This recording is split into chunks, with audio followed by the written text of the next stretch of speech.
Croissant. This is James, aka JP Harker, and I'm back. It's been, I think, 2 months since I did a video, so hello, Croissant, blwyddyn newydd dda, and all of that.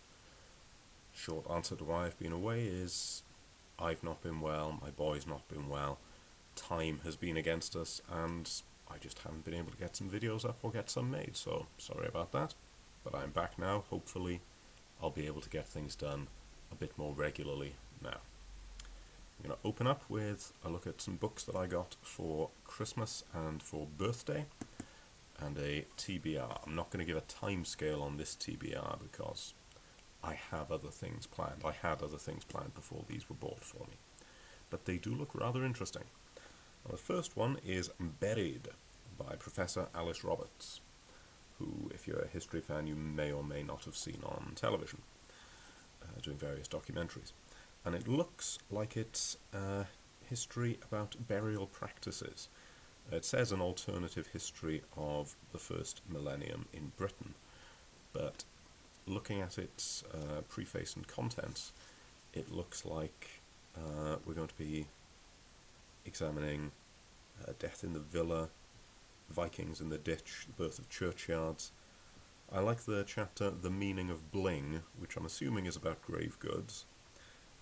So it seems like it's going to be, as with the way she presents, a not quite colloquial, but easily engaging read. I need to get back to reading research books more regularly. Problem is time. You can't really audiobook things like this, and it's harder to just sit and read for a few minutes because I'm having to take notes. But it would be good to get back into regular research. So that's the first one here, Professor Alice Roberts, Buried.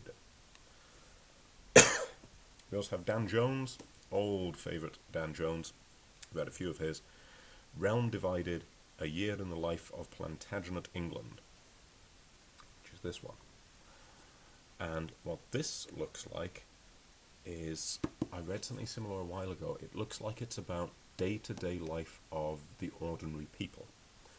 Now, like an awful lot of armchair amateur historians, I like reading about the big political and military events. I'm reading about kings and reading about warfare and reading about the big grand things that shaped Europe. And that is very fascinating. But it's just as important to look at what we have of ordinary people, especially since there's so little written down about them, because why would there be? The historians are writing about the kings and queens. But for someone like me, who likes to write fantasized versions of the ancient world and the medieval world, things like this are very useful, knowing about day-to-day life and how your normal person would live and dress and eat and such like. That's the sort of thing I really need to know. And I've read a couple of books that are similar and have lots of lovely little nuggets that you wouldn't expect. And as a lapsed archaeologist, I've done my share of, well, let's look at the physical evidence and let's use a nicer word than guess. Let's use experimental archaeology to find out how things worked. So, again, much like I need to get back into research, I need that research to include more about day-to-day life than grand political events. So, Realm Divided by Dan Jones could be just the thing.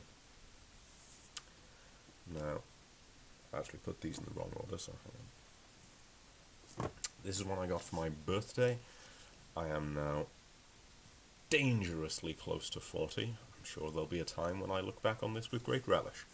But for now, 40 is looming and I'm not looking forward to it that much. A young, athletic man like me. But it was a very considerate birthday present. This is Emperor of Rome by Mary Beard. And A New Way of Seeing the Roman Empire. And it looks like this is not quite to the same extent of here's a look at the day-to-day life. But there's an element of that, and we're looking through what it was actually like in the lives of the Caesars, not to be confused with the book The Lives of the Caesars. And it looks like we're going through examples all through the Julio-Claudian dynasty, the Flavians, the Antonine, Severan dynasty. It looks like we're going through an awful lot of history, but not as history, because it's divided up into how palace life was run, how court life was run. There's a bit here about dining and the theatre of power, and how the emperors travelled around and such like, which is interesting, not least because I'm very used to the concept of an emperor who's away from Rome for too long risks usurpation. Unless he's out winning lots and lots of victories, the emperor wants to avoid being away from Rome for too long because of all the politics he has to be keeping up with. As opposed to medieval kings like Henry II, who didn't really stay in one place at all, but had a travelling court that went around the country with him. So it'd be interesting to see what sort of travelling imperial stuff was going on. I'm not an expert in the period. Maybe it was more common than I think, and I'm basing my understanding on a small sample. I don't know, so you can't quite see that. But we'll see. It looks interesting. It also looks large, so it may be a while before I start or get through this, because, as I say, it's hard for a research book to be the read a bit before bed book. You need to have your notepad with you and be jotting stuff down and be able to concentrate rather than lose yourself in story. I'm not going to put this one up there because it's too large. And the last one, this is the only one that isn't research per se, but it sort of is. It is Paradise Lost by John Milton. Now, I've had a go at reading this a few times, and I didn't have my own copy. I thought, I'll get one out, I'll borrow one, I'll have a go. This is the sort of thing the educated man should have properly read, as opposed to just having a rough idea what it's about. And I thought, no, I'm going to knuckle down and I'm going to actually read through the poetry. So I asked for this for Christmas to sort of chivvy me into doing it, and we shall see. From what little of it I have previously looked into, there seems to be a lot that's interesting. A bit that I really liked was the idea that it's along the lines of their spite served only to augment his glory. His with a capital H.